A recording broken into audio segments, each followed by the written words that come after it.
friends, colleagues, ladies and gentlemen, and most especially students of Duke and US. I know that there are not as many of you as we would have hoped for, but you're having exams, I gather. So congratulations for those who have made a big effort to come.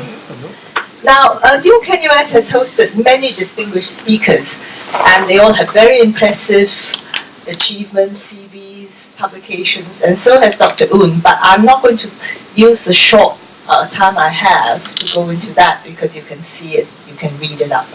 But instead, I would like to take the opportunity to give you 3 reasons why I think Dr. Oon is particularly worth hearing, particularly inspiring and relevant for us here, especially in Duke and US.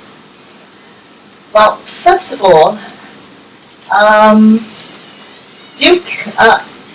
Dr. Oon is a pioneer clinician scientist, and not just a pioneer clinician scientist, but one in Singapore.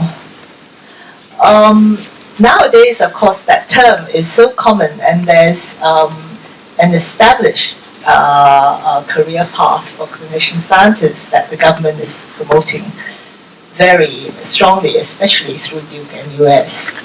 But in his time, to be a pioneer clinician scientist really means something. I was just thinking what it really means, and of course we will hear more from him.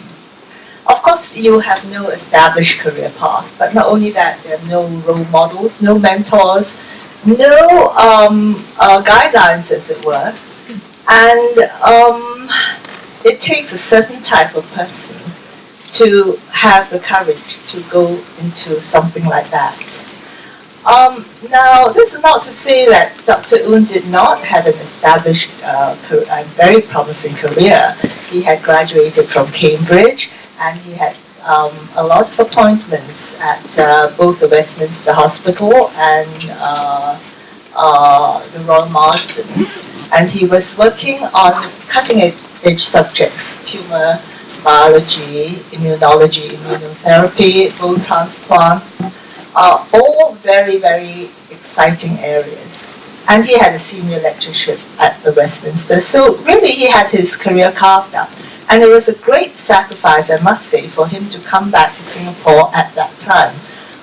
Because Singapore, of course, after just 10 years of independence, was struggling with a lot of problems of a developing country, including the health problems that are associated.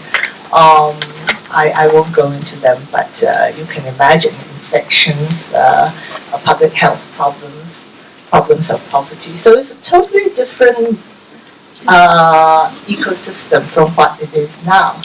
And I think it was very admirable of Dr. Oon to come back.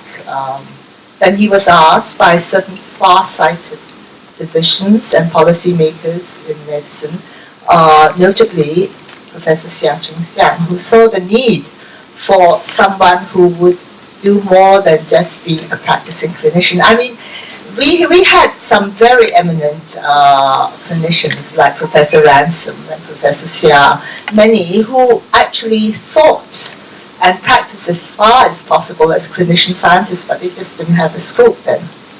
The second reason why I think that Dr. Oon is really very special as a speaker is he works primarily in prevention.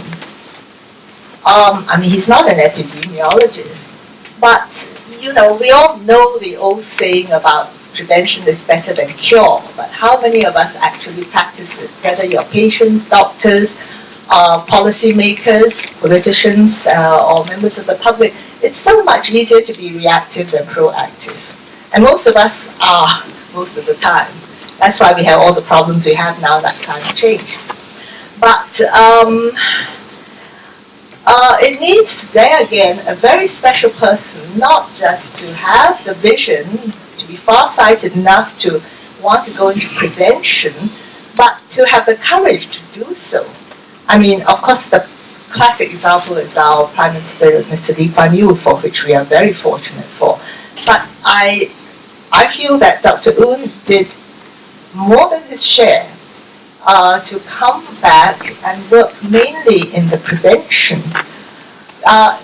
You know, even in medicine, in fact, particularly perhaps in medicine, it's the heroic surgery that gets all the publicity. If you've done the first liver or heart transplant, you get instant a celebrity, even if the results are not that great. But if you are working in prevention, it takes years, maybe decades, for your results to be proven. And so I think that is something. In fact, I believe that Dr. Oon's results are really, we are only still realizing the impact of it. And so it really needs someone of a certain courage, the sort of person who plants trees that will be enjoyed by the future generations. Now, the third reason why I think this talk will be very special is that, you know, well, Dr. Oon is telling his story himself, and there's nothing like a personal account. When we are young, we all think we can balance our professional and our personal lives without any problem, but we find that it is considerably, it's quite a challenge to juggle the two. I think Dr. Oon has done this successfully. The fact that his wife Susie is here and his son, and you will hear more about their role in his professional capacity. They were one of the early guinea pigs, as was our Dr. Ivy Ng herself when she was a medical student. I gather she was one of the volunteers to be immunized with an unknown. So, in a way, we are going to be privileged to hear the personal aspect of this story. So, without further ado, let me please welcome Dr. Oon Chong Jin.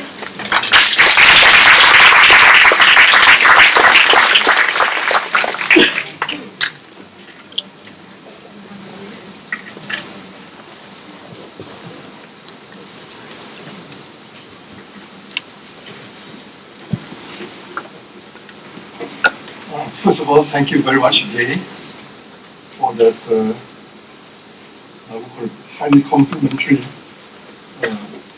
remark. I don't know how much of it I deserve, but it's very nice to see so many of you are here today. And before I proceed further, I want to say my thanks to the various ministers of health, from Mr. Gan Kim Yong down to Oon Chong. Every minister has provided the data which I'm going to present today. Why am I presenting this 34 years? And the reason is next week I'll be 80 years old.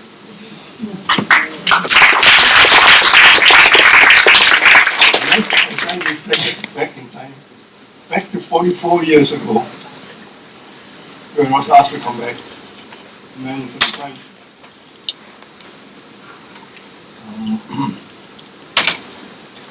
I look at the number of pioneers who are still around, my colleagues, not only in Singapore, throughout the world. We were all embarked on one journey to eliminate the scourge of humankind, the unknown killer that killed millions from the time of Hippocrates and Confucius. It was something like 600 BC. We put all our kids together. I'm one of few survivors, just 5%, live to tell the story, and that story has to be told. On the counter there is a book. This was written on the 25th anniversary of the implementation of the Hepatitis B vaccination program in Singapore. The foreword is written by Gabriel Oon, Minister of Health. He was a junior officer at Capital when we were working together. And asked Gabriel, you better write the official version. If I write it, people say I'm faking the results. The second person I asked to write the message is Christopher Wall. Christopher is now the current director of the International Agency for Research in Cancer. We had worked together on aflatoxins, but now he's director. And his comments are very valid. That's what Damien was saying. Prevention, you'll never recognize, or the people who did the work are not known. But you treat a single case and you kill the person, you make headlines. But the magnitude of the benefit goes throughout the whole of mankind. You relieve the sufferings of the families. The individuals do not get the disease. When I came back in 1975, it was a very dire situation in Singapore. Nearly every drug, every medicine could go through in Singapore was very porous. You will land up in the doctor's clinic, and you wouldn't even know, even though you're a regulator, you will not know until you make an announcement. So this is the situation in Singapore. So, what were the objectives? It's not just the hepatitis vaccination. It's far bigger objective. In fact, Oon Chong saw me one day sitting outside Andrew Chu's office at Cabbage Road. Andrew Chu is the Perm Sec of Health. And he asked me, how's the project getting on? I was telling him all the problems. And he made a remark that woke me up. He says, think big. So I was scratching my tail. I went back and talked to my staff. Minister says, think big. How do you think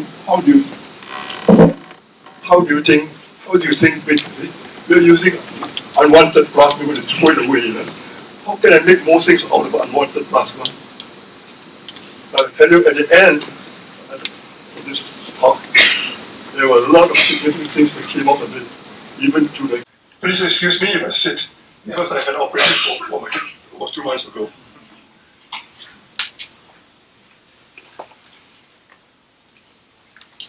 I had many titles when I was in the institute. My highest title was Associate Professor of Medicine. Okay? I will tell you a long story why I never became a full professor. And that story is quite serious because there's implications for many of you who are here today. I was given the choice in 1985. You leave the project, the DVC at that time. In fact, my grants all cut. And at that time, it was a very crucial period. And the making of the vaccine and the use of the vaccine, we were in a period of very dangerous times. There were very new vaccines, dangerous vaccines, unsafe vaccines. And we had to monitor it very carefully. So it was a very difficult decision. I spoke with my wife, the Ministry of Health. First was Dr. Andrew Chu, then it was Hua Sun-Wee. So how unhappy I was. So they offered me a job in the new Ministry of Health, Department of Clinical Research. I was there from 1986 to 2005. One of my first things, first of all, why did I come back? This is an interesting thing. In 1973, I obtained my MD Cambridge, Doctor of Medicine. And this was on a new area of studying the mechanisms of how cancer develops and how to reject them. And we will use cell separators in those days. We found that blocking antibodies in blood blocked rejection of cancers. And we were working on melanomas, neuroblastomas, and sarcomas, and even acute myeloid leukemia. I would travel overseas and give talks on it. 3 eminent persons, first Professor Ting-Siang from MU3 here, Professor David Todd in Hong Kong, Queen Mary Hospital, and the Chinese ambassador in the United Kingdom. Each asked me on separate occasions, Chong Jin, go back east, help your people. So I asked, what is it? Then what? Do what? You know? Go where? It's the natural question. Do what and go where? Anyway, in 1975, I decided to come back to Singapore. And when I was in Singapore, the 3 persons met with me, and before I could even warm up my seat in my room in the Norris block, Prof. Sia Ting Siang, and then Koo Woon Teck, my head of department, and Prof. Shang Ratnam, head of cancer regi, sat down with me. And the first thing they said to me, we want you to do liver cancer research. So I said, why liver cancer? Why not lung cancer? It's so common, you know? So then they replied, because liver cancer is the #1 killer in Singapore, #1 in the Asia Pacific, and #3 in the world. And that's how I landed up doing liver cancer, even to this day. I was also asked to develop cancer research. I use the word oncology, not cancer research, because I was told in those days, you use the word cancer, people get frightened and you get no money. And oncology means, onco comes from the Greek word oncus, which is tumor. Ology is study, so the study of tumor. But unfortunately, some people mistake it and use it for chemotherapy. It's not. It's the understanding of how cancer develops.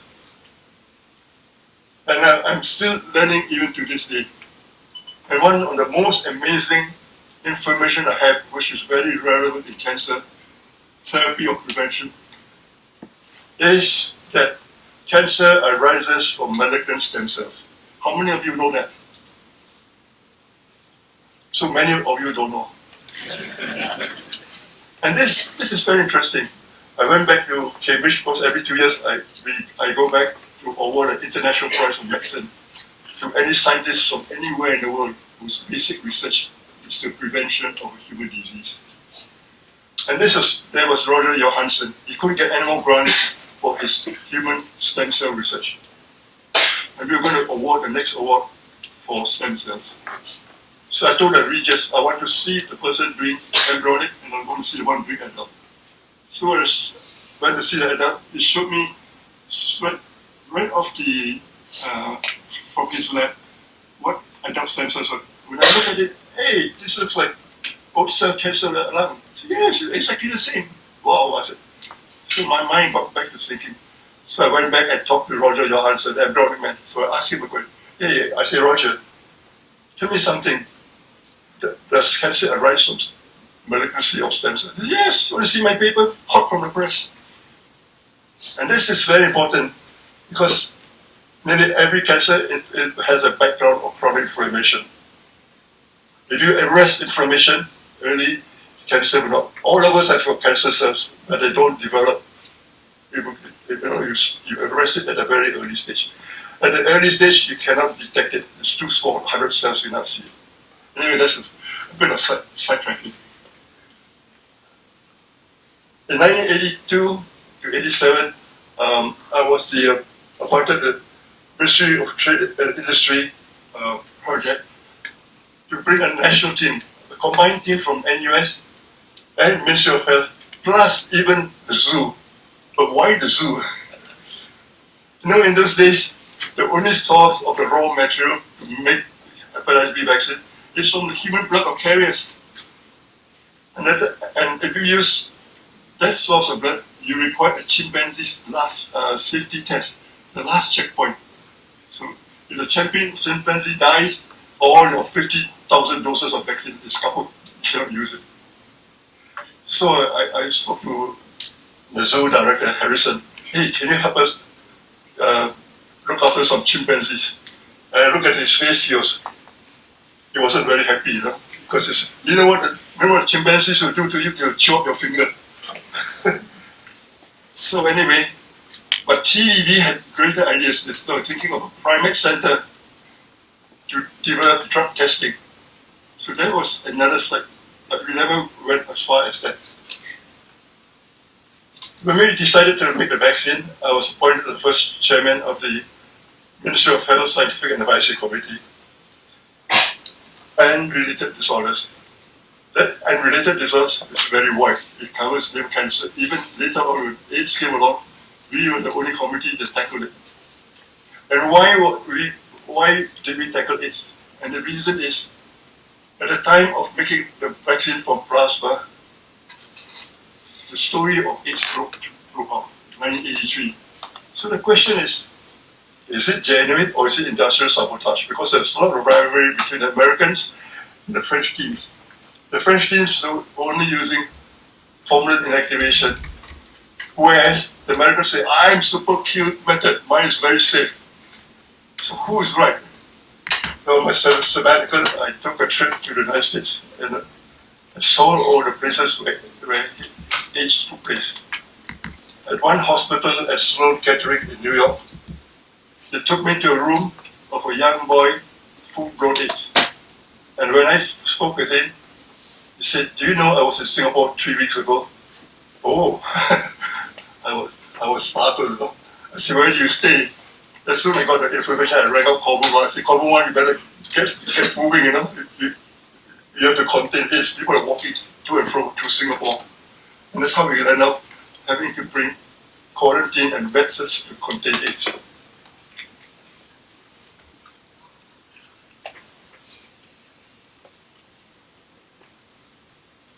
I jump a little bit and go on to what Christopher Weil said, you know.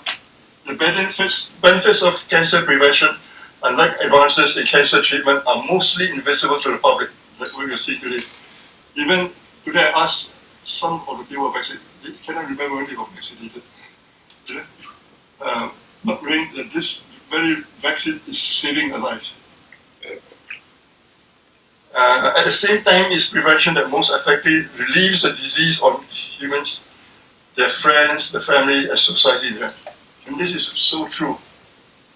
In the period when we did not have vaccines, it was a very dire and very sad situation in the wards. Many of our colleagues, I think, during the Emeritus Kotomu was there back then, will remember how many sick children we had in the wards. In the adult wards, you're seeing people dying of liver failure, bleeding varices. In fact, once or twice a week, we have to put tubes down the throat to stop bleeding. And the surgeons were telling me twice a week they're doing liver dissections. It was a very sad scenario. And we were handling all this infectious material. And also sadly, we lost some medical students and even nurses who got infected. So it was a situation of desperation. We needed vaccine on a fairly large scale, and we needed to develop antiviral methods. So that became part of our research. Now the interesting thing is that the Nobel Prize for the discovery of DNA and its usage was made by Watson, Crick, and Wilkins in 1962. That application was not made until the vaccine project was involved, incredibly. First of all, why? People say, if you make a vaccine from HBsAg, which is a particle of the virus, you are going to cause cancer. So then molecular biology came into place, and it was shown that it's not the particle of the HBsAg, it's the virus itself. So the question is, which part of the virus? And here, I must compliment Professor Chen Wen-Ing, who is sitting over there, one of our lead scientists in our Department of Clinical Research. He came to join us, and he studied the X gene, the cancer gene, and found that with age, there was mutation, and that was the cause of cancer. And the mutation must have affected in some way the stem cells, I was saying to you. And that's why today, early prevention, like drugs like interferon, helps to stop the progression to cancer. Okay? But this DNA discovery would also lead to the making of the first DNA vaccine for human use. Previously, we were using kill vaccines or attenuate viruses like the smallpox, we used vaccinia. The polio, we had to use kill polio vaccine, the Salk vaccine.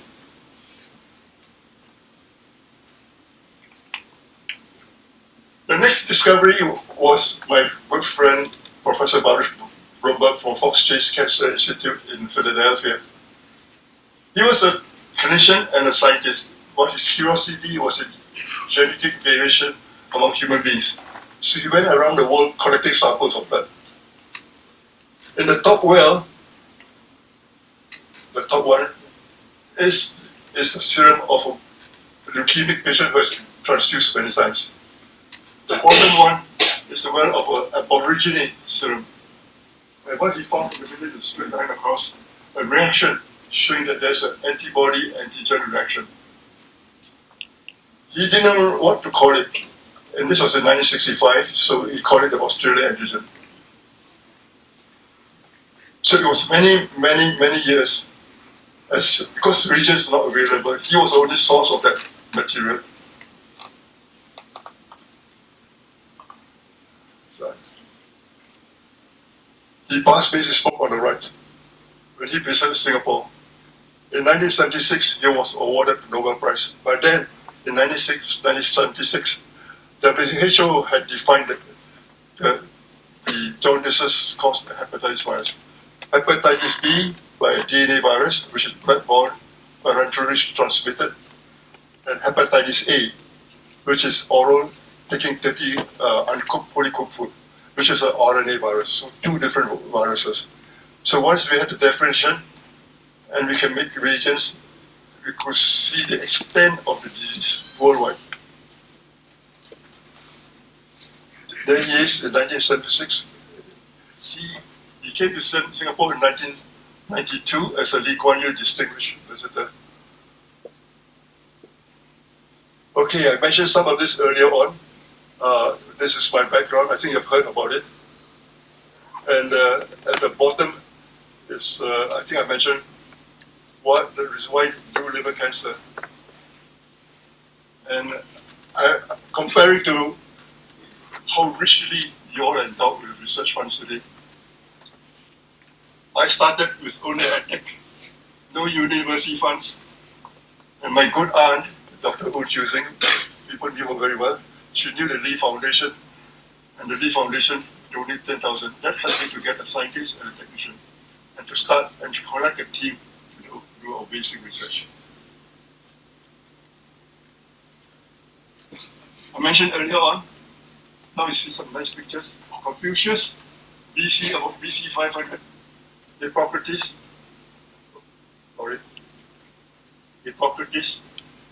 around the same period.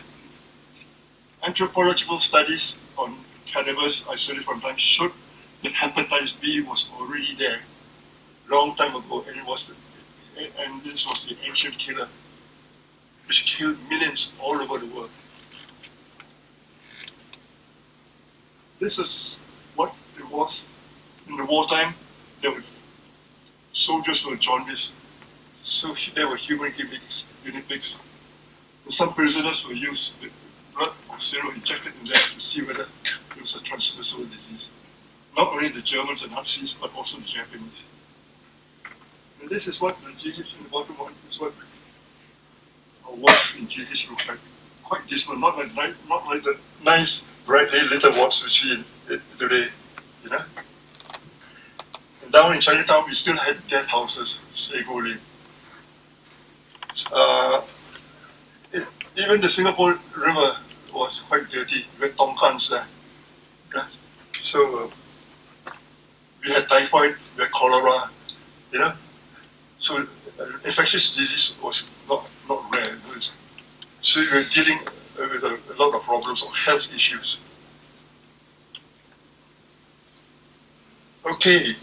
Now, having identified hepatitis B, one of the early things which I tried to see whether I can introduce a treatment. One of the first one is top one, number one. This is immunotherapy. Immunotherapy is taking the immunity of one person and giving to someone who hasn't got immunity, who has the disease. And the philosophy behind this was when I was working at the Royal Marsden, we had treated acute myeloid leukemia patients with some normal blood, and they went straight into remission. That means they were practically cured of the cancer. Remarkable. But what we have done, we have transferred immunity to the cancer patient. And that's what people are trying to do today. Transfer immunity to a cancer patient, get them to reject the cancer. But our experiments didn't work. So when your experiment doesn't work, you have to scratch your head and ask why. What's so different? And today we know the reason is because the virus lives and dwells inside liver cells by the millions. And they're integrated. Integrated means screwed in, super glued, everything. So you're not going to scrub it off except take it out, you see. That's not possible. You have to do a liver transplant. And amazingly, the moment you remove the liver, put a new liver, all the hepatitis markers go back to normal within 24 hours. The other thing is the surgeons would remove, on the right are the liver tissues, liver cancers they remove. On the second floor we have is a resected one. Now the interesting thing is, even though you chop off the liver or take off one whole liver, the remaining liver within 6 months to a year will go back to liver cancer. And the natural history of liver cancer is multifocal, it's multiple sites. It's not one place. So if you want to treat and prevent cancer, you have to treat even the isolated place. And what we found in 1998, which is published in Cancer Chemotherapy, if you use interferon on people who have had their cancers removed, intermittently, say every 3 months, you can prevent cancer development. Even they keep their hepatitis B. In other words, the message is this: you're fighting Muhammad Ali. I always tell my friends, you're fighting Muhammad Ali. As long as Muhammad Ali is standing up, he'll knock you off. So you get Muhammad Ali down on the floor, keep him quiet. And that's the strategy for all the hepatitis B carriers, even to this day. Keep the virus quiet. Next thing, we went and looked into how is this transmission going on right across the spectrum, from birth right up to 80, 90 years old. People were getting infected. Incredible, huh? And here I must compliment my colleague, Prof. Go Gitai, for doing the field work. Besides mother to child or within families where Hep B is transmitted, unclean instruments, 30 needles, little syringes. In fact, when we started our vaccination program, I had a request from one of our senior medical staff: why don't we use the BCG gun and just vaccinate all of them? And we saw the long queues outside E-Clinic in SGH. They're waiting to get the vaccine. And I told them, in my lab, the Ransom lab out there, for 4 days, a specimen of the syringe with Hep B that still remains alive. So I said, no way you're going to use same syringe and same needle. But that lesson has to be learned because the Japanese, believing that they are very clean, no hepatitis B, did the opposite what I did. They vaccinated many children with the same needle. Even though the incidence of hepatitis B be 0.1%, 1 in 100 will get you. Just one contaminant needle and share it. Everybody will come down with it. So that philosophy applies even to this day. I don't know what happened in GH when they had an outbreak of hepatitis C. Never share the same needle and same syringe. You'll get into trouble. If you do it, it's disaster. Now the other thing is also acupunctures. Now we know the habits of some people to go for acupuncture, moxibustion. Now that's another way of transmitting because the equipment are all not sterile. You went into the barber shop, even the barber shaver is not clean. Just imagine the number of times you shave, you can get transmitted not only HPV but HIV and HCV. So all those regulations are brought in. Interesting thing is, as mosquito transmit, because we have a lot of mosquitoes. I don't know, I'm not sure whether it's chance or how. One of our colleagues sectioned some 100 mosquitoes and didn't find any blood, couldn't find a way of transmission. But bed bugs do. So bed bugs do transmit. And the wounds from hepatitis B positive persons. Now this is very interesting, the wounds. We look at 17-year-olds who went to national service. They went in clean. When they came out, 6% were infected. So, horizontal, you can fight with somebody who's got heart aggression. You can get infected if you're not immune. So that was a very desperate situation. You really need a vaccine, you really need a low-cost vaccine, and really need a very safe vaccine. You cannot have a vaccine that people are scared and nobody takes it. Okay. So that became very challenging. That's why I said the hepatitis B vaccine was the most difficult vaccine to make and to use. Number 5 is aflatoxin. I mentioned earlier on, aflatoxin with Chris Wan. He was a junior officer at IARC when we were working together. In the published documents, there was mentioned that aflatoxin in Africa causes liver cancer to occur at a younger age group, 20-30. But Africa also has hepatitis. All students were very high. And aflatoxin occurs in exposed food sources. It comes from the Aspergillus fumigatus. It's airborne. It settles in warm environment. It produces colorless, odorless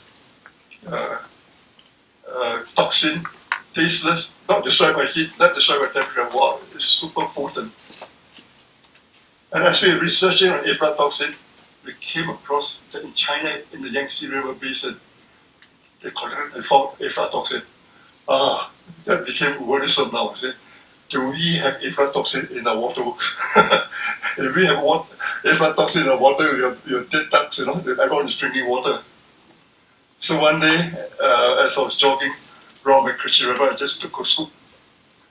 Didn't ask permission, just took a scoop. And I sent it with these other samples to IARC. And how relieved it was negative. And it's good because our liver cancer risk shows that aflatoxin is not a major component of our liver cancer in Singapore.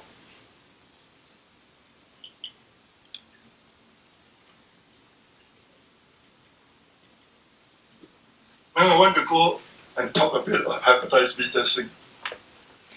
And there's a bit of confusion by even some senior doctors. In fact, I had one ministry official sending a circular around saying that people who have anti-HBC, this one, and antibody are immune. I alerted him to withdraw the statement. I said, you're giving false information, and the reason is very simple.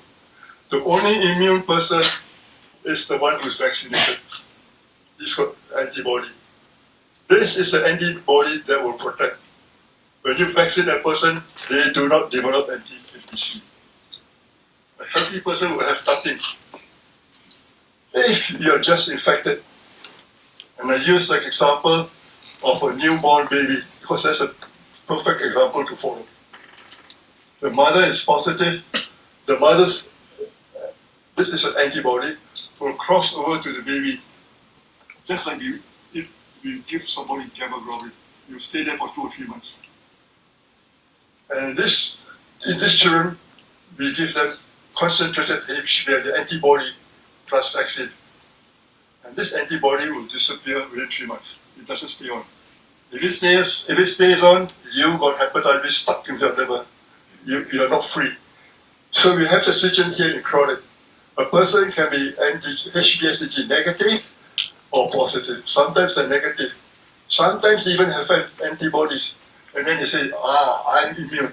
No, if you still have the anticore person, you got the virus. And what it means from our studies later on some of these vaccine escape mutants, that the virus is not killed in the liver, it's not killed by the antibody. Okay? Whether you're DNA positive or not is irrelevant. As long as you got this in you, you're at risk. And I'll show you the next slide that follows. And this explains why, with increasing age, people are getting liver cancer. What do we do with people who are negative for antibody and this? at the age of 60, 70, it's an option. I would say you either take your interferon, which has the track record of nearly 20 odd years, to prevent liver cancer. I said prevent. And I'll give you the reasons later on. And not the oral drugs, because the oral drugs do not act, they act in a different way. Okay?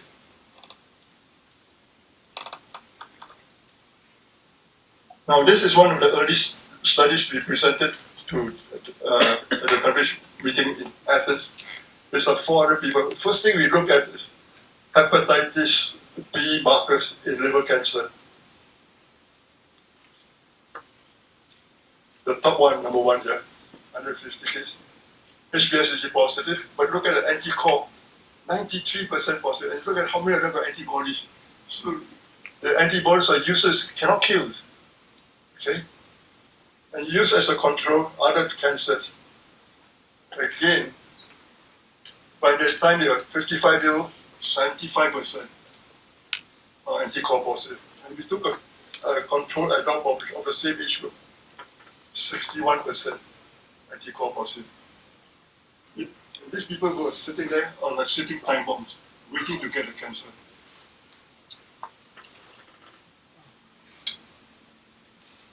Sorry about this data. This is childhood data from 1 year to 12 years of age. Showing that, first of all, there's a difference between males and females. There's a 4-to-1 ratio of susceptibility. Males are 4 times more easy to get cancer. This might be tied to the chromosomes, Y chromosomes. Okay? And later I will show you also the latest data which shows liver cancer has cleared all the females, not in the top 10 anymore, because males remain at number 4. I don't know what the females are doing, but they're not in the top 10. Okay. Again, as you see, as they get older, they acquire the anti-core antibody. This is different age groups, 1 to 12. 27% anti-core positive, 20%. See, it goes up with age. To make it simpler, and this is published in this WHO book, Biological Standards, in 1982. At birth, it can be 5%, 10% anti-core positive, really infected. By the time 20%, if you go 40%, 70%, 60%. Now, remember this figure when I go to the next chart, and I'll show you something that's. And this is a chart of liver cancer in Singapore between Chinese, Malays, and Indians. The top one, green or black, is Chinese, followed by Malays and Indians. And you notice the slope goes up. It doesn't go down. And if you have, the longer you keep your hepatitis B virus, your danger of getting liver cancer is very high. In fact, the risk of liver cancer in the carrier is 25 times more than a normal person without hepatitis B. And if you have a family with liver cancer due to hepatitis B, and you're a male, I'm sorry to say, you're sure to get it. It's going to be almost a 1-to-1. And you can occur at a much earlier age group, not at this older age group, you can occur in 20 to 30-year-old age group. And this may be genes related to genes, genetics. Oops. I want to show one more slide, this one. And it's a very interesting slide. Showing the difference, first of all, the difference in males and females, and also very important. We started our immunization program in slow phases in 1985. But look at it. Liver cancer has been dropping. So, first question, why? Why? You haven't started vaccine and you're dropping. You haven't even started antiviral drugs. So one reason which I put forward is we had already passed legislation on aflatoxin in the 80s when we discovered. And that legislation requires that every importer all his cereal products has to be tested and must not be more than 1 part per billion. Okay, so that's one way. But there's an interesting joke. One day, Professor Chow Zicheng, who was a forensic pathologist in Singapore, he's passed away now. We were at the environment, he came up to talk to me, he says, hey, my vet tells me his chicken got jaundice. Well, I'm joking, I say, better check your chicks whether they got aflatoxin. Because I said, what is discarded at one part of the billion will be thrown to chickens to feed, and I said, you and I are eating chicken rice. And this is a side joke, but many years later in Penang, Ipoh, there was an outbreak of jaundice, low C-fan, I think. And this turned out to be aflatoxin. So aflatoxin is in the environment. And the good news that our liver cancer rates, which is down, means that we don't have aflatoxin around, or any chemical carcinogens. Okay. Well, at that time, we were so desperate because the situation was so dire, we needed a vaccine very badly. Although there are some phase 1 or orphan drugs. Orphan drugs is just made and you find someone to take the vaccine, very new. So they were at that stage, so there's no commercial vaccine. In fact, the plan originated by the Americans was to make it for the American market, because you Asians, you cannot afford it. You're charging $300 a dose, $300 US a dose. You need 3 doses, $900 one person. And there's no way we can afford our vaccination program. And even at WHO meetings, we were talking about vaccine at $1 US. So you say $1 US, cannot, this is beyond the manufacturing cost. So our first aim, our first aim was to make a safe and effective vaccine for all of us to be protected. Number 1. Number 2, eliminate liver cancer. And make it affordable, as cheap as possible.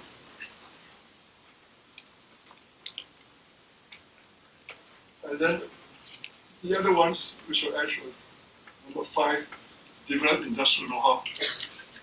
When the Ministry of Trade and Industry awarded us the grant of 1.3 million, EDB, TDB, all came in and had a great grand idea. Make it into an ASEAN industrial project. I said, no, slow down a bit. We haven't got a product. You cannot talk about industrial project. At that time, each ASEAN country will come up with a project. Singapore failed to provide the diesel engine, so we have to come up with something else. So we chose this project. So but the side benefit of this, once they put the publicity in the papers, we had all the venture capitalists, we had the manufacturers at the time approaching us, so we knew who the people over the market. But this was our very simple aim in those days. Making of the vaccine. The first thing is to know the extent of hepatitis B. And this is a picture of the WHO task force, in which I'm one of the members. I'm here. This is a meeting in Nagasaki. We're not far off from the bomb site where the atomic bomb was dropped. And first of all, we want to know what's the magnitude. Is there a commercial value in making vaccines? So you know the magnitude. So the first thing, we have to make more reagents available. So Ian Recipients from Australia and Nishoka is here, Japan, both of them were asked to develop the reagents, make more reagents and circulate it. I and another Japanese were involved in liver cancer to find out the magnitude of liver cancer, and some others on the magnitude of liver disease. And we met again and shared out a bit. And that information was coming. There was people were making vaccines from blood. So, but we had reached a stage where we had reached a stage when we had made vaccine, but not inactivated it. It was an animal stage of testing. They produced antibodies. But we didn't have locally the industrial know-how. There was no industries in Singapore to take over from us. So we had to approach WHO, and they were very helpful. IARC were very keen to help, and they were interested because they wanted to know whether by vaccination you reduce liver cancer. Singapore was chosen before all other countries because we had a small population, we had a cancer registry linked to that, we had IC, and I was appointed the principal investigator. And the time of that project is timeless, we just provide the information. That's why today I'm still telling you the story.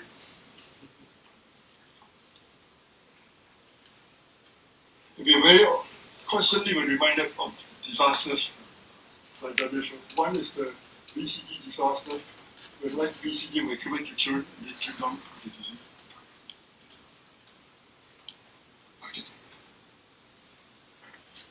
And the Qatar accident and polio disaster.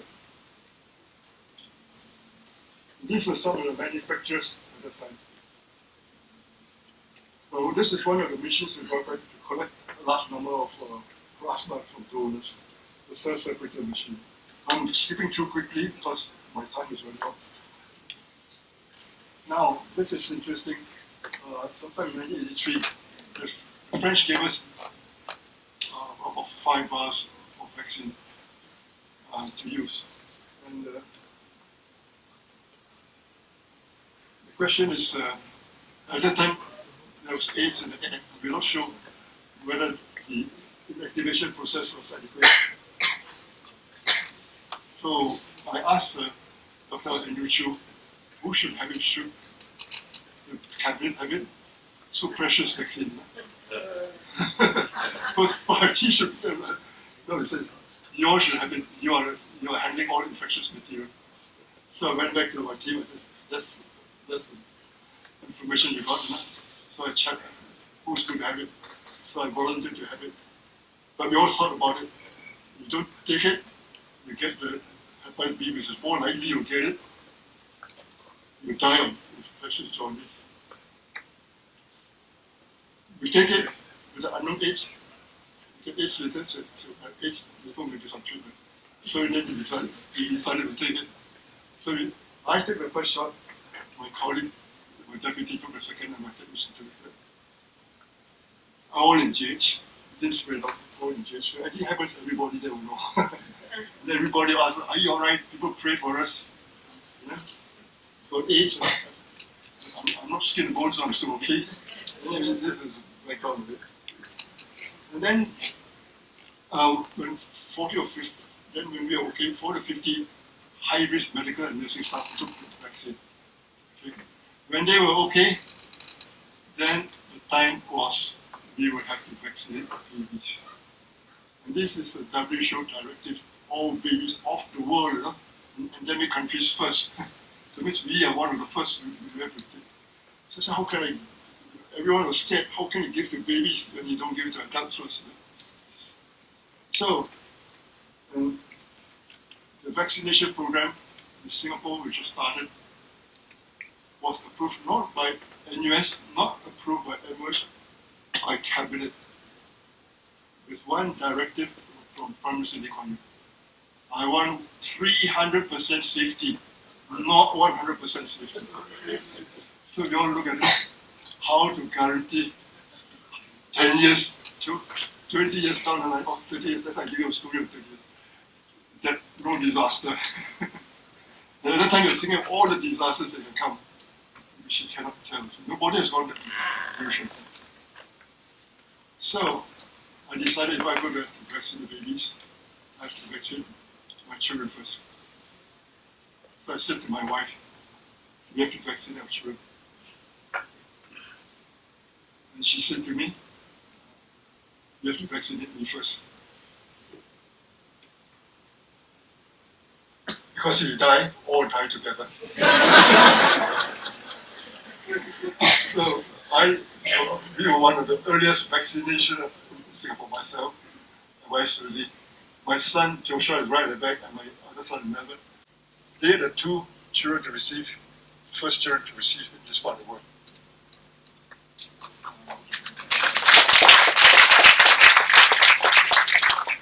And interesting is when we were okay, and Prof. Tan Kim Leong, the pediatrician professor, started vaccination baby. And I think Koh Tong Boon is also here. He can also tell us about it. The mothers asked me one question. Guess what question they asked? Did you vaccinate your children? I said yes. I said, and they're the first in this country, and they're very happy. They're very delighted. And the first thing they said, thank you for saving their lives. Now, this is some of the fears at the time. The liver, hepatitis will cause liver cancer, unknown microorganisms, AIDS, mad cow disease and dementia, autoimmune from blood products, even nerve disease, because the HBsAg particle very closely related to binding basic protein. And they think we have no control of vaccine manufacture and safety. A mishap in one vet can kill by the thousands. These disasters I mentioned. How did we overcome some of this? Yes, first of all, we had 8 WHO expert collaborating centers. We are one of the 8. So we get inside information before anybody else know about it, even before public gets to know about it.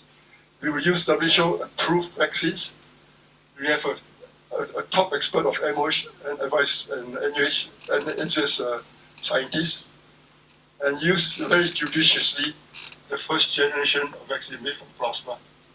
That means the highest risk takes first.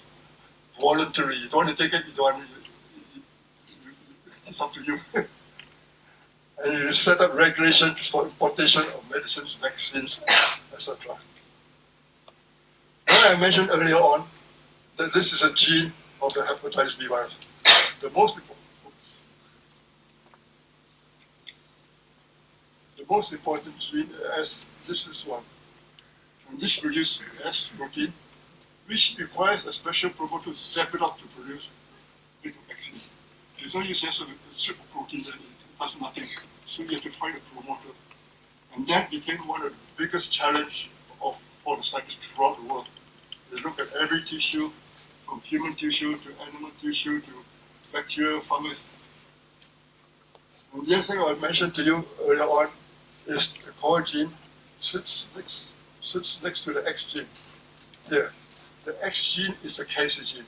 But for some strange reason, it does not cause cancer in children. It causes cancer at a later stage.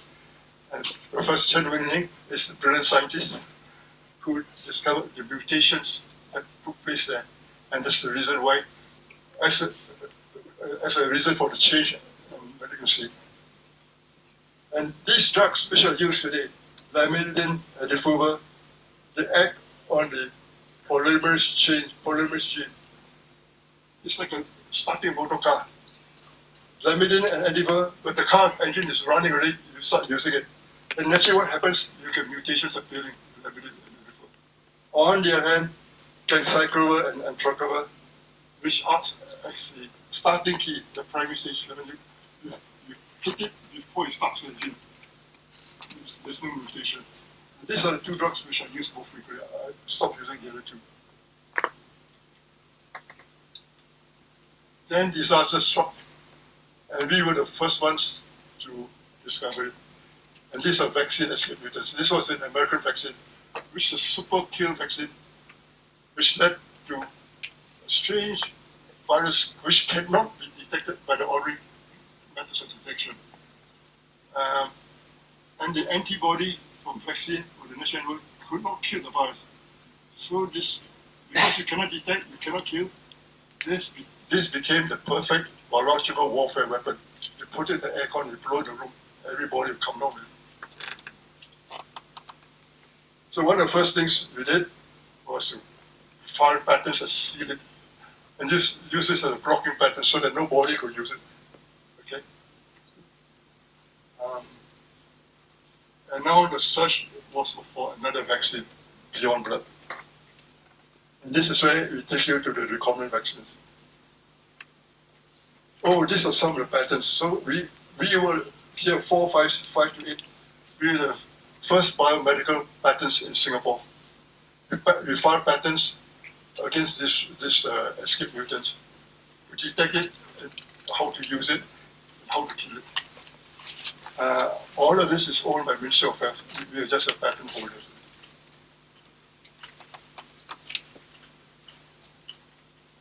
Okay, I mentioned this, the difficulties. I think I passed this slide. I mentioned earlier on, recombinant vaccine.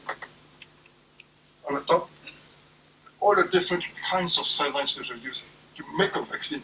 It was so difficult to find one. In the end, it was the yeast recombinant vaccine.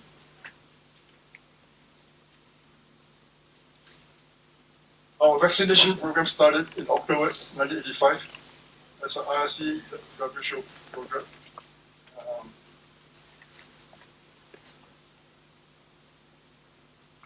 Okay, pass this one. The early program,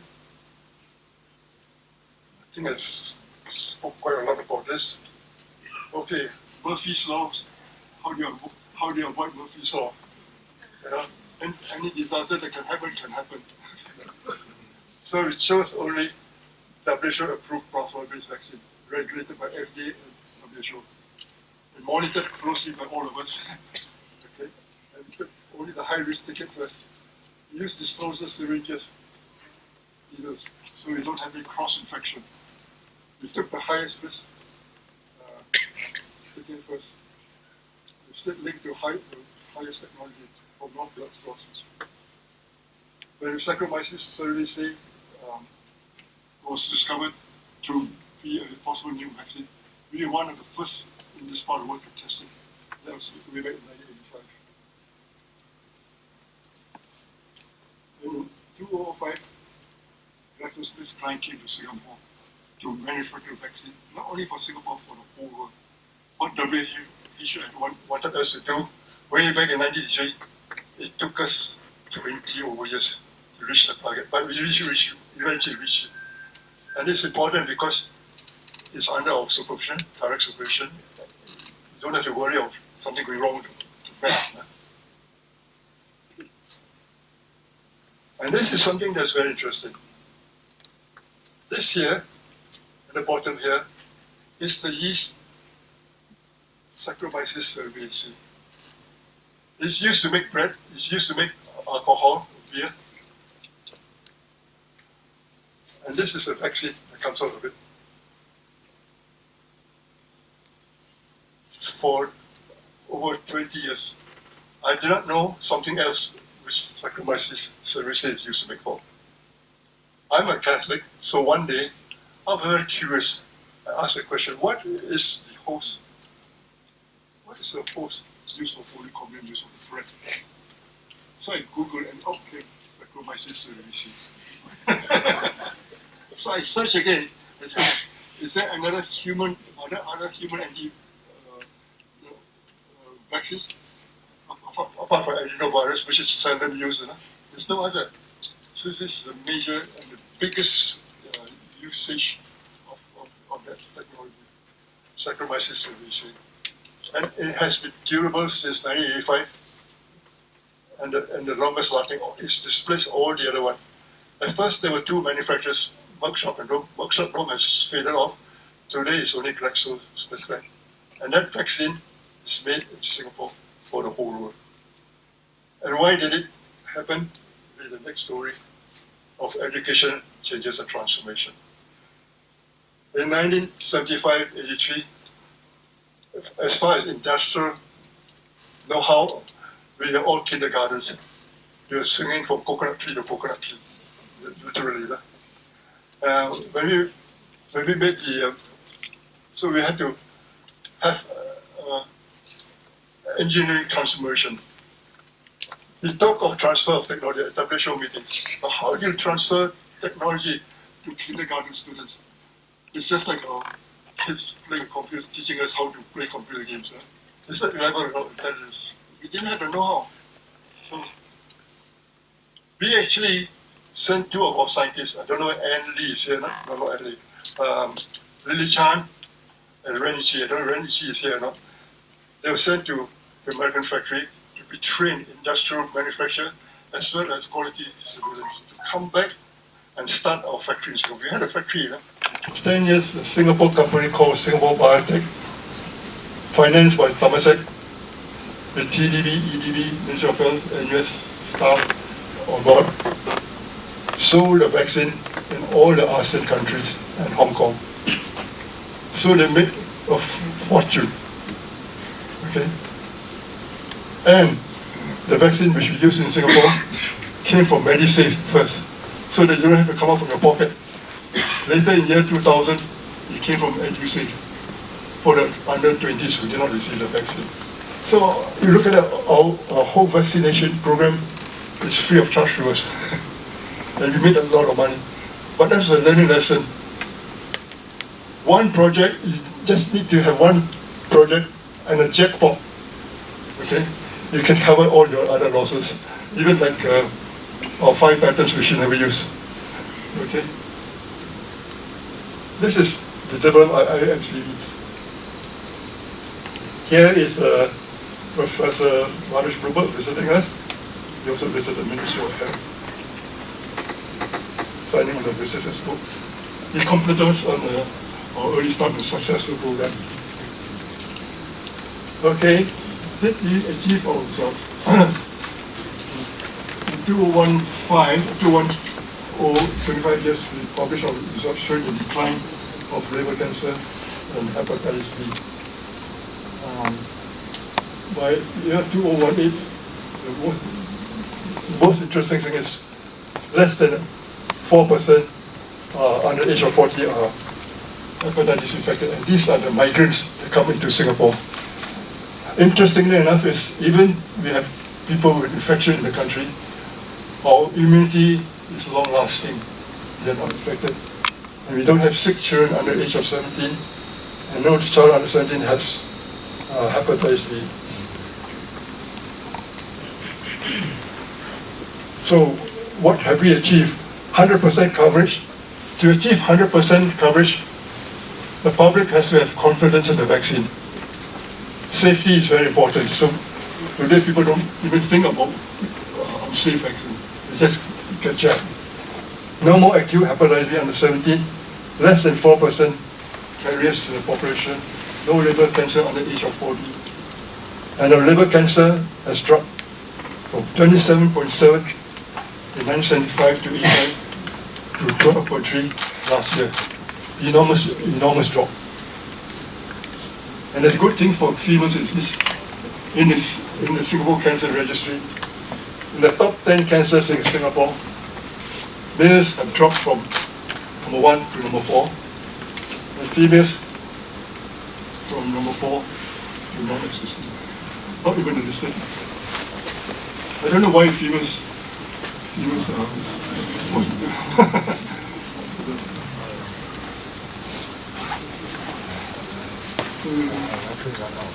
and this is a liver cancer trend because this is an AIM project.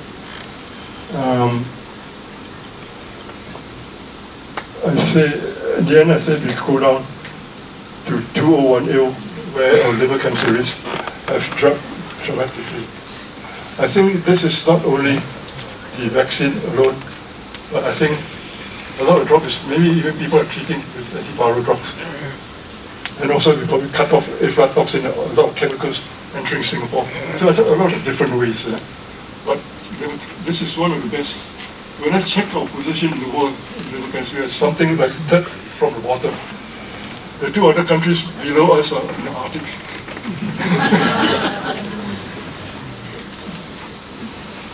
Were the objectives achieved?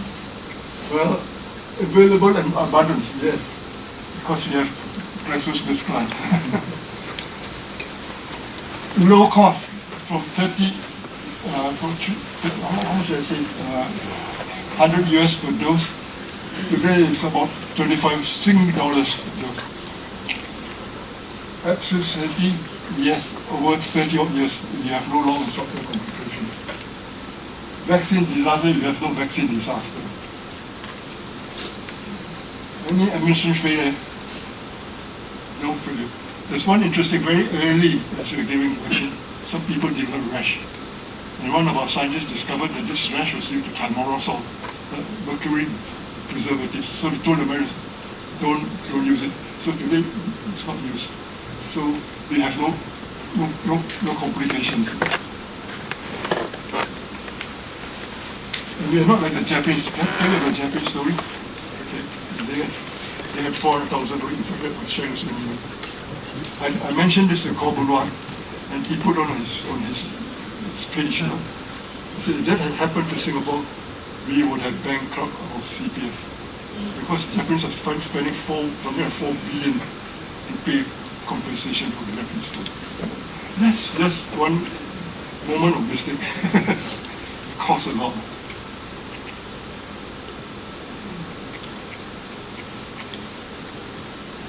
Vaccine made in Singapore? Yes. Maybe get the transfer of technology. From kindergarten, we are upgraded to world class. And what about the ASEAN project? In the end, they decided to share it, but in the end, we made use of it. We made money from it. They sold the vaccines to them. And they had to buy from us because we were sole dealership for the whole of ASEAN. Any fear disease? Nothing.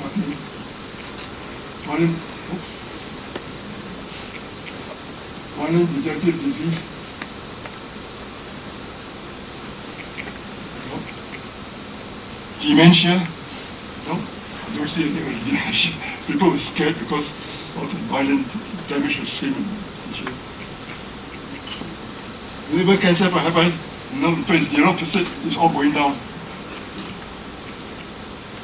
Autoimmune disease, no, we don't see that. Elimination of hepatitis B, yes.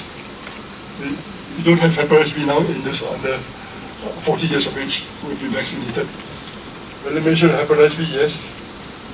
Healthy vaccinated children, yes. Longer lifespan.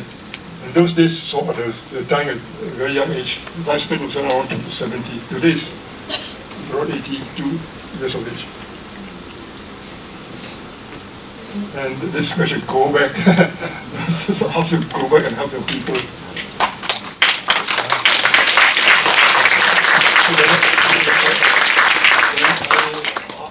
Reflect on this question, how do I help China? In 1985, when we were making the vaccine, I went to China. Of course, I know the Chinese scientists had arranged for me to meet with the Minister of Health. And I had got a donor from Hong Kong, a supporter of China, to donate free vaccines to China, buy from Singapore. And the Chinese were very keen, because they needed lots and lots, and they got no vaccine. And the Chinese were so keen, they came to Singapore. At that time, we had no diplomatic relationship. And they were so eagerly keen to get the vaccine from us. But eventually, they decided to make it themselves with the use of the common technology.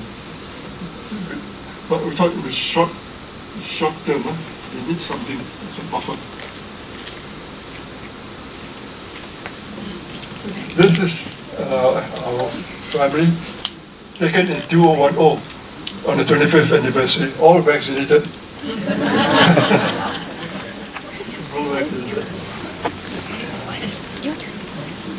The one here, the first one, the second one, and these are the two, now no longer 8 and 6 years old, they are 40 years old. That means for 40 years old, for 40 years, they have not come down with an infection. And this was taken last Christmas with the extended family. Christmas, we had in Hong Kong. All very happy, no sick children. Now, very interesting is this boy, my grandson, third one, born in Dublin, now 3 years old, vaccinated with the GSK vaccine made in Singapore in Dublin. I show this picture. If we can see this picture, in every family in the world. How wonderful. In year 2000, I had a WHO meeting in Singapore. And this was 15 years after we had implemented vaccination to show the world how to use it, to show they're safe now to use it. And WHO, the next year for it, made it almost mandatory for every country in the world to use a hepatitis B vaccine for babies in endemic and epidemic areas. And to cover countries too poor, cannot afford it, Melinda and Bill Gates donated $3 billion for vaccines. So the vaccine is now, and much of the vaccine is now made from Singapore. How nice is it? The thing we dreamed of in 1983, which we never achieved because we have no know-how, no transfer of technology.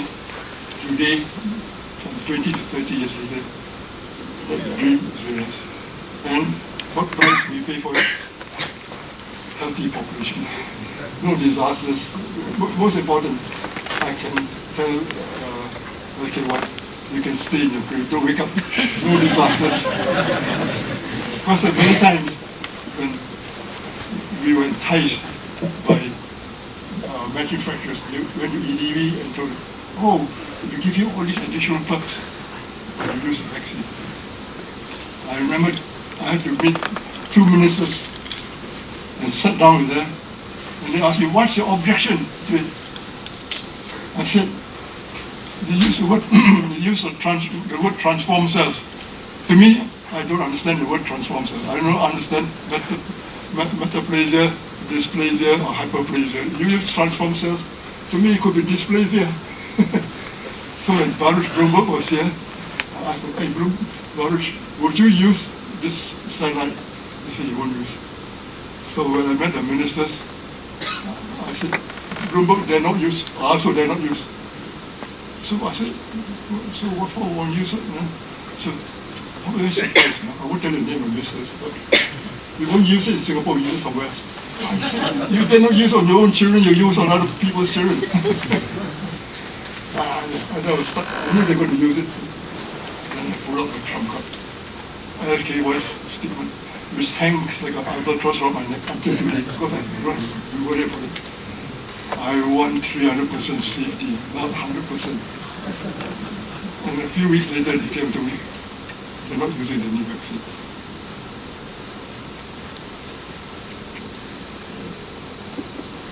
Now, there are many spin-offs beyond vaccines. Number one, which applies even to transmission of infectious disease. Blood transfusion, and all those things that we taken care of. Even the blood bank was not a simple test. We introduced nucleic acid testing, even detection anti-core. So our blood bank, blood we use in Singapore is one of the safest blood used in the world. GlaxoSmithKline now manufacturing drugs in Singapore. The cell separator, which I showed you a picture of, we should never use. What was people were trained to use it to collect white cells, platelets, and for treatment of some medical conditions. Now it's in almost every hospital in Singapore. And we use that to prevent all toxic chemicals.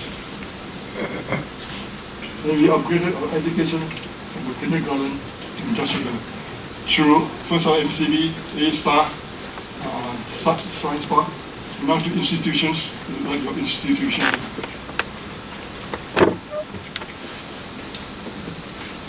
This is Boon Wan, and Vivian. Vivian was one of the recipients of the vaccine, and so in him, I think, with the final year medical school. They came to this thing. We were celebrating, and the book just launched there. Unfortunately, there was not much publicity there because Mrs. FKY passed away the same day. So all the publicity was diverted to covering it.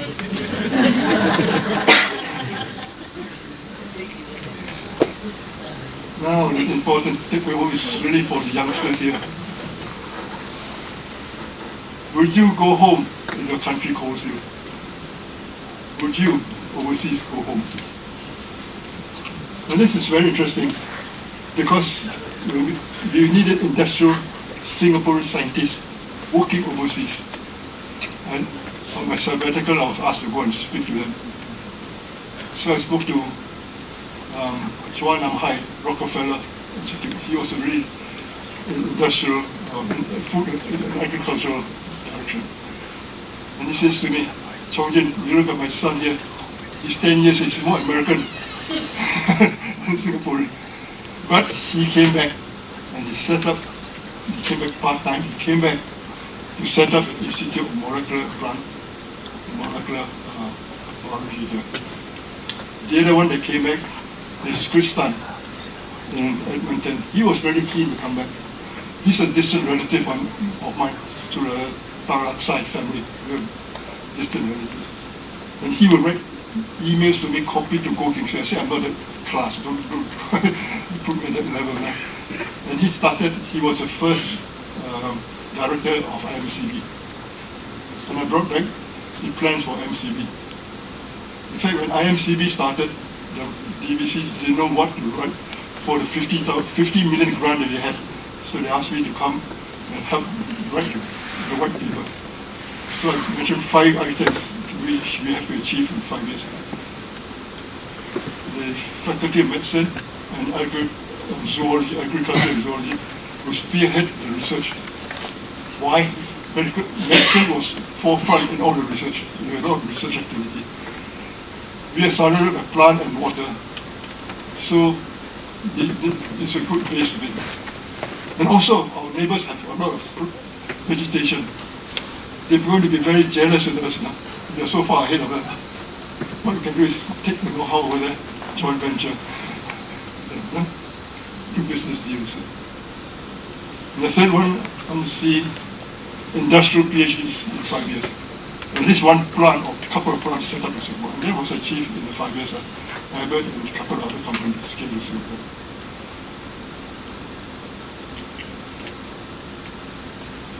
Second question, again addressed to the young and the leaders in the field. Would you make extraordinary sacrifices to save lives? I think most people run away. This will be a stage when you're testing a new product for whatever it is. I call it the orphan stage. The drug has gone into animals, it's gone to tissue culture, it's gone to but it's still got to go to human beings. And that's the orphan stage, first stage. Who are you going to give it to? People will ask you the first question, did you take it yourself? If you don't take it yourself, why should people take it? You know so much about the product and you are scared. So, this applies today. At the time of the vaccine, it was phase 1. But AIDS came to the picture, nobody envisioned AIDS coming to the picture. So everyone was scared.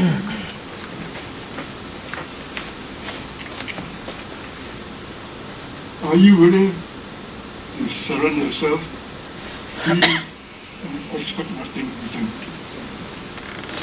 And this is a very difficult decision when I decided to leave the university for Ministry of Health. And I came back to Ministry of Health pro bono. I told him, if you charge me also, I could have paid tax. I do it free. Tell me anytime you will come. And that's went out to set up my practice. Then some nasty fellow says, oh, this government is going to make money, don't care about the project.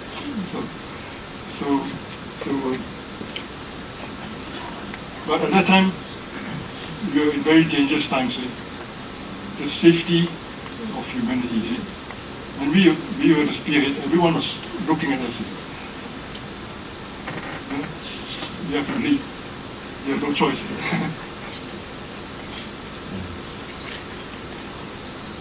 And then this is the humiliation and loneliness. We are very far ahead in our research. We are very far ahead of where we are. When there is no body ahead of you, it's all darkness. You don't know whether you're going to pit, or you're going to go to crevice, or you remind of the last crusade swim. There's a plank that goes across. You put your foot there, It's a plan. There's no plan, you go straight down. So sometimes there's no guidelines. Science is not there. Nobody's been there. It's like we are. How do you know 30 years from now it's the vaccine safe? You don't know. And finally, are you a God-fearing man? I put it at the last one because some of you are not God-fearing. I'm just putting it as a teaser. Okay? But like us, when you have to take the jab, not knowing how much risk or what, whether you're safe or you get something else. Okay? But if you are I remember how I was pursuing this when I was working at Hammersmith Hospital. One day, my senior registrar came in, looking very ill, white and grey. So I said, what are you doing to yourself? He was testing propranolol, dose escalation dose. So I said, why are you doing that? Why are you doing a dose escalation? I want to know the toxicity so that I know what the patient is suffering. Now, that drops into me even to this day. If you are a leader in a project, you have to lead, and you lead by example. You don't ask other people to do it. you be the guinea pig, because if you die, bad. But you have to succeed, because you will be the first one to give the results on safety.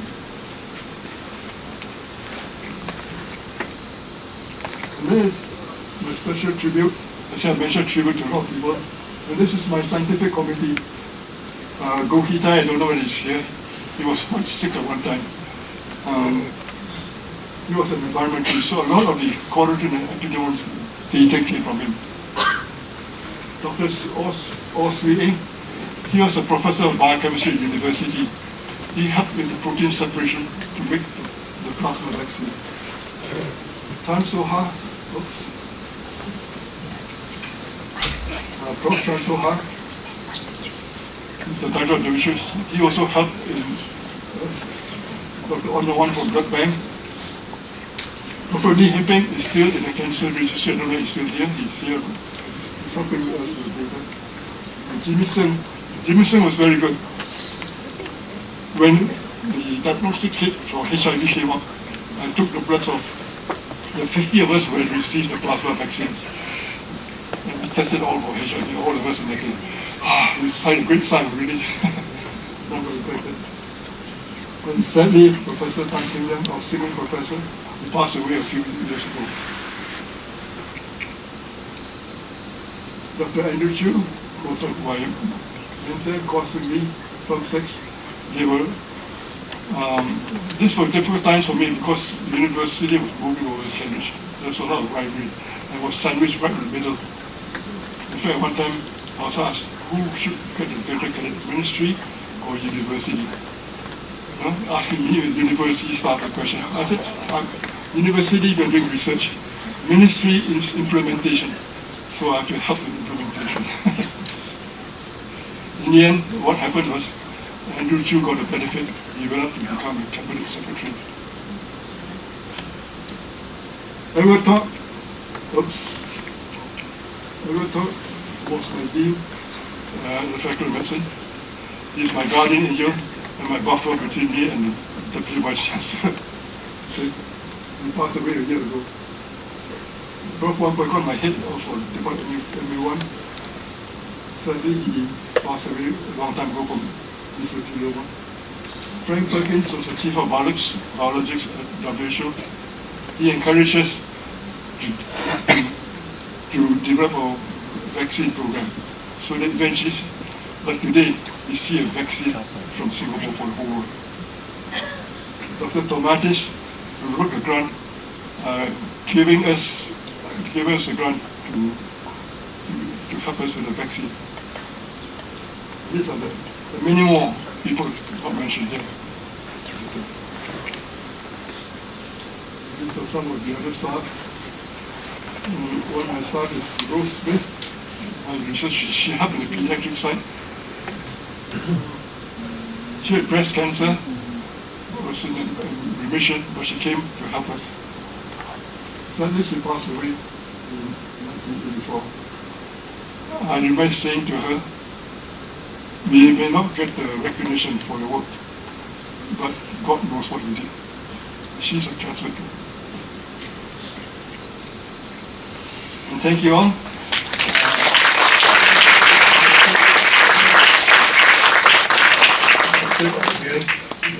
This will be my final academic lecture, so you will not hear from me.